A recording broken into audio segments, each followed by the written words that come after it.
మనుషుని అందరి యొక్క పాపాల యొక్క పరిహారం కొరకే పాప పరిహారార్థ బలిగా ప్రభు అయిన యేసుక్రీస్తు 2000 సంవత్సరాల కిందట కల్వరి శిలువలో తన ప్రాణాంతరిని కూడా భూమి మీద ఉన్న అందరి కొరకు కూడా పెట్టాడు.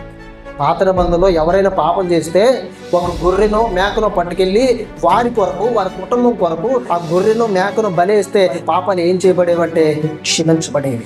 తండ్రి అయిన దేవుడు జంతువుల అర్పణ ఇక్కడ కోరుకోలేదు కానీ, మరి పక్షుల అర్పణ ఇక్కడ కోరుకోలేదు కానీ, తన సొంత కుమారుడైన యేసుక్రీస్తునే బలి పశువుగా ఈ లోకానికి పంపించి మనుషులందరి కొరకు, నాయన ఈ బలి కేవలం ఇశ్రాయేలీయుల కొరకు కాదు, అర్పించబోతున్నటువంటి నీ ప్రాణ త్యాగం భూమి మీద ఉన్న యావత్తు మనుషులందరి కొరకు కూడా ఒకేసారి ప్రభు అయిన యేసుక్రీస్తు తన ప్రాణాన్ని పెట్టాడు. ఆఖరి రక్తపు బొట్టు వరకు కూడా ఆ నేల మీద ప్రభు అయిన యేసుక్రీస్తు కాల్చాడండి. ఆయన యొక్క ప్రతి రక్తపు బొట్టు నీ కోసం ఈ భూమి మీద ఉడికించబడింది, చిందించబడింది.